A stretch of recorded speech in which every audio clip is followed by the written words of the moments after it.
Development pasar kuliner malam Aceh Tamiang yang baru diresmikan langsung menjelma menjadi sentra ekonomi baru.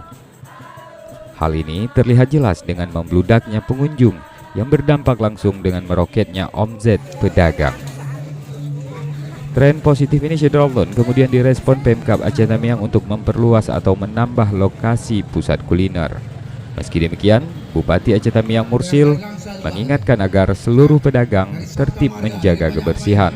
Ia juga menyarankan agar pedagang berkolaborasi memajukan pasar itu, misalnya patungan untuk mengadakan live musik pada setiap akhir pekan. Dari Kuala Simpang, Rahmat Wiguna, Serambi On TV.